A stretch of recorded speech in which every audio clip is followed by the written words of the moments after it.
The moon had no name that mattered anymore. The humans called it K7 out of habit, as if labeling it could make it less hostile. The aliens used a designation that translated loosely to the place where sound forgets itself, which sounded poetic until you stood on its surface and realized it was also technically accurate. Private Elias Mercer adjusted his helmet seal for the third time in 5 minutes, not because it was faulty, but because anxiety had developed a personality and chosen to express itself through minor mechanical checks. Around him, the human trench line cut through black crystalline sand that shimmered like broken glass under a distant, indifferent sun. Every movement left no sound, only the faint impression that noise had briefly existed and then changed its mind. "Reminder," came the voice in his comms, flat and annoyingly cheerful. "If you die, please ensure your biometrics are properly uploaded so we can classify your death correctly." "That's comforting," Elias muttered. Nothing like bureaucratic closure in the middle of alien warfare. No one answered. Silence here was not absence, it was presence. Even the radio felt like it was whispering instead of speaking. Above the trench line, the sky was not really a sky. It was a layered battlefield of shifting distortions. Distant ships exchanging fire in arcs of violet and cold blue, like lightning trapped in glass. Occasionally, fragments of larger vessels drifted down like slow-burning meteors, each one carefully avoiding landing anywhere strategically inconvenient. War had become polite in its destruction. The enemy arrived at dusk, though dusk was just what humans called the moment the lighting algorithm decided things should feel worse. They emerged from the far ridge in synchronized formations, tall figures with elongated ears that curved slightly backward like antennae catching invisible signals. Their skin carried a faint luminescence, veins glowing softly in patterns that shifted when they communicated. The humans had a theory that they were beautiful in a terrifying way, but most soldiers agreed it was safer not to philosophize while being shot at. Leading them was Commander Silvara. Silvara looked almost human if you ignored the ears, the glow, and the fact that she had probably never experienced gravity without complaining about it. She stood at the front of her unit with the kind of posture that suggested she had read all available manuals on dominance positioning and found them mildly amusing. Her voice crackled through intercepted channels. "Human units, you are advised to surrender. Your survival probability is statistically charming but tactically irrelevant." One of the human soldiers near Elias whispered, "Did she just call us charming?" "Focus," Elias said. "I am focused. I'm just emotionally processing being insulted with math." The first volley came like a thought too fast to follow. Energy streaks cut across the trench line. The ground didn't explode so much as it briefly reconsidered existing in that configuration and chose a different arrangement. Elias moved. He didn't remember deciding to move. One moment he was observing incoming fire patterns, the next he was already elsewhere, crouched behind a ridge of fractured crystal. His rifle was up. His breath was steady in a way that didn't match his heartbeat. "That was fast," someone said over comms. "Mercer, did you?" A second volley. Elias moved again. This time he saw it happening before it happened. Not a vision exactly, more like the battlefield stuttering a fraction ahead of itself, showing him options he hadn't yet earned. He took one of them. When he fired, 3 alien units collapsed in near-perfect sequence, as if they had agreed beforehand to fall for dramatic effect. Silvara tilted her head slightly. "Interesting," she said. "That one is learning." "I don't like that tone," Elias replied under his breath, though she couldn't hear him. "That's the tone people use before things get worse." They got worse. The aliens advanced with disciplined precision, but discipline meant little when reality started behaving inconsistently around a single human soldier. Elias noticed it first in small ways. Enemy aim correcting itself away from him at the last instant, drones hesitating like they were reconsidering their career choices, and once, just once, a plasma bolt curving slightly midair as if embarrassed to continue in his direction.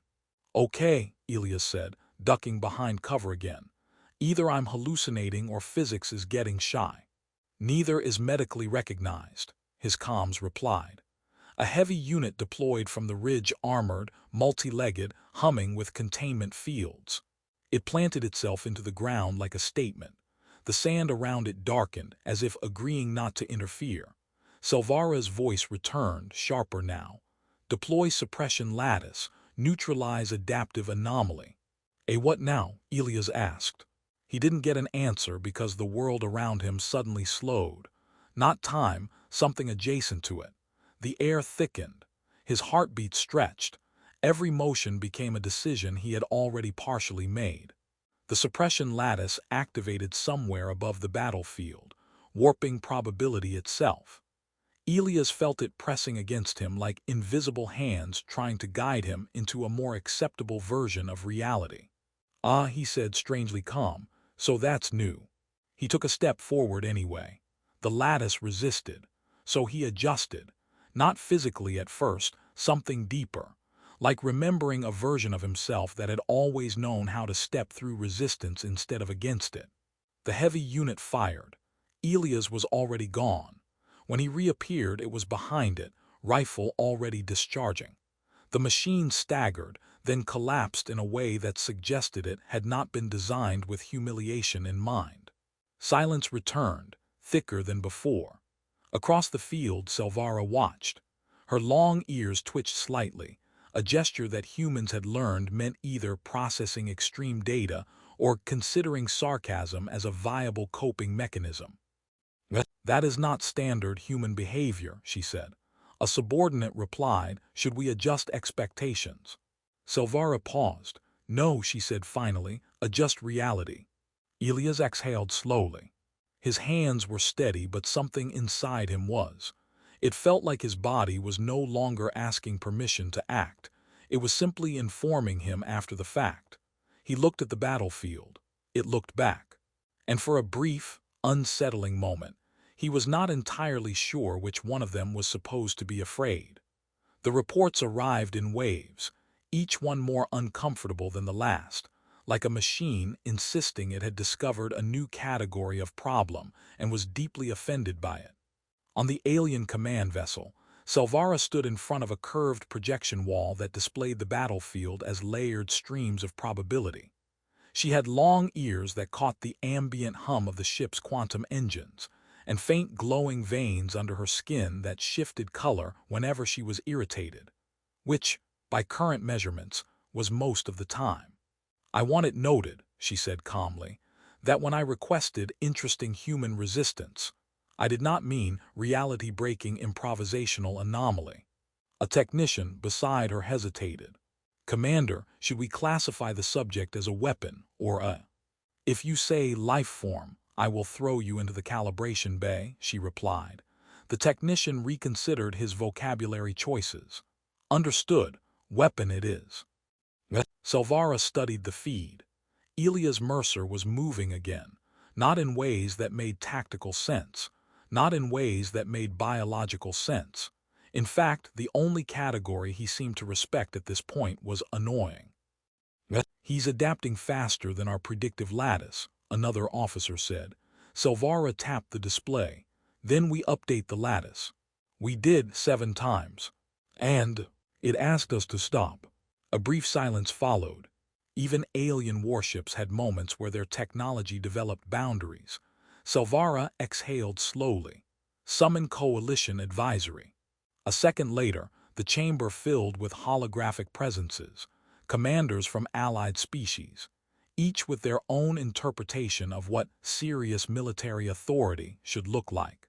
One resembled a floating geometric storm. Another looked like a quadruped made entirely of reflective bone. A third insisted on appearing as a humanoid wearing an unnecessarily large ceremonial scarf, which no one had the heart to question. Silvara began, "We are dealing with a single human soldier." The geometric storm flickered. "Incorrect. We are dealing with a distributed adaptive event." "Same thing," Silvara said. The bone structure tilted slightly. "Statistically improbable. Humans do not scale." He does, she replied. The scarfed diplomat leaned forward. Has anyone considered diplomacy? Silvara stared at him. He added quickly, or targeted reality dissolution. That is not diplomacy, she said. It is in my culture, he replied defensively. Back on the battlefield, Elias Mercer had stopped running for approximately 3 seconds. This was considered unusual and mildly alarming by everyone observing him, including himself. He looked down at his hands. They're starting to feel like suggestions, he muttered. A nearby soldier peeked out from cover. Did you just say your hands are suggestions? Don't make it weird, Elias replied. I'm still adjusting. Another explosion tore through the ridge. Elias moved before thought completed itself. The air bent slightly around his motion, like reality had tried to prepare for him and failed to finish the instruction manual. Alien drones adjusted their targeting systems, then adjusted again, then politely gave up and repositioned themselves further away as if distance might improve morale. On the command vessel, Silvara watched the data spike. He's learning suppression bypass, a technician said. He's not learning, Silvara corrected. He's remembering how to ignore it. That sounds worse. It is worse. She leaned closer to the projection. Elias was now reacting to incoming fire before it fully formed. Not precognition exactly, more like the battlefield was consulting him in advance out of professional courtesy. Silvara's ears twitched. Increase pressure. Which kind? All of them. A pause, even emotional pressure. Silvara considered this, especially emotional pressure. Thus, the Psychological Warfare Division was activated, which consisted primarily of broadcasting extremely confident alien orchestral music across the battlefield. It was supposed to induce intimidation. Instead, Elias paused mid-motion. Is that elevator music? He asked over comms. A human soldier replied, I think they're trying to intimidate us with jazz strings. That's actually kind of disrespectful, Elias said. The music intensified. Silvara watched carefully. Response. He's tapping his foot, someone reported. That is not fear, Silvara said. It might be rhythm-based resistance, another officer suggested. Silvara pinched the bridge of her nose. Turn it off before he learns choreography. Meanwhile, Elias had become something of a local problem for the alien front lines. Entire squads were now requesting reassignment, not because they were losing, but because surviving encounters with him was beginning to feel personally offensive. He looked at me, one drone operator reported shaken. Just looked. Then my targeting system recalculated itself out of respect.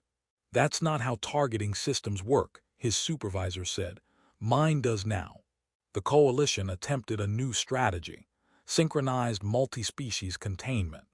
A layered strike combining gravitational distortion, temporal interference, and raw kinetic saturation. Silvara approved it with one condition. If this fails, she said, we stop calling it a strategy and start calling it a historical lesson. The strike began. The battlefield folded inward as multiple reality-altering systems activated simultaneously. Elias felt it immediately, pressure from all directions, like the universe was trying to compress him into a more manageable format. He laughed not loudly, just a short, surprised sound. Oh, he said, that's actually kind of impressive. He stepped forward. For the first time, the suppression didn't break. It negotiated. The air around him flickered as if reality itself was asking for clarification. Elias felt his body responding differently again, faster, more integrated, less like a participant and more like a correction to a previously incorrect equation. On the command vessel, alarms stopped being useful and started being decorative. Silvara watched the feed, very still now. Her glowing veins had shifted to a pale, analytical blue. He's stabilizing inside the containment field, someone said quietly. That's impossible, another replied. Silvara corrected them without looking away. It was. A distant part of her, the part that still enjoyed sarcasm even during existential crises, added, I would like to formally request that humans stop evolving during my operational hours. No one laughed. That was how they knew things were serious. On K7, Elias Mercer took another step, and the battlefield stepped back with him, uncertain who had started following whom. The final assault did not begin with explosions or declarations. It began with silence. Not the natural silence of K7, where sound had always been uncertain, but a manufactured absence, engineered, calibrated, and enforced across multiple layers of reality. Even the distant warship stopped humming for a moment, as if the universe itself had been asked to pause and confirm whether it still wanted to participate. Salvara stood on the command bridge of the Coalition vessel, long ears angled slightly forward as they absorbed the faint distortion patterns in the air. Her glowing veins pulsed in slow, controlled sequences, the way they always did when she was pretending she wasn't stressed. "You will note," she said calmly, "that I have successfully upgraded this situation from manageable conflict to philosophical liability." No one replied, which she took as agreement. The fleet around K7 formed a fractured ring of alien civilizations, ships shaped like folded geometry, drifting bone construct carriers, and one vessel that looked suspiciously like it had been designed by someone who misunderstood the concept of wheel and never emotionally recovered. All of them aimed inward. At the center of it all, Elias Mercer stood alone on the black crystalline ground. He didn't look like a weapon. That was part of the problem. Weapons were supposed to look intentional. Elias flexed his fingers slowly. The air around him rippled, not from force but from hesitation. Reality, it seemed, had developed the habit of waiting for his approval before committing to physics. "Okay," he said into his comms, "just confirming this is still real, right? No simulations, no training scenario, no surprise graduation exam." A voice crackled back, one of the surviving human operators, sounding tired in a way that suggested they had accepted their own irrelevance. "Pretty sure it's real, Mercer." "That's not very comforting." "Sorry." Across the battlefield perimeter, alien strike formations tightened. The Coalition had stopped trying to predict Elias. They had moved on to the next logical phase, overwhelming him so thoroughly that prediction wouldn't matter anymore.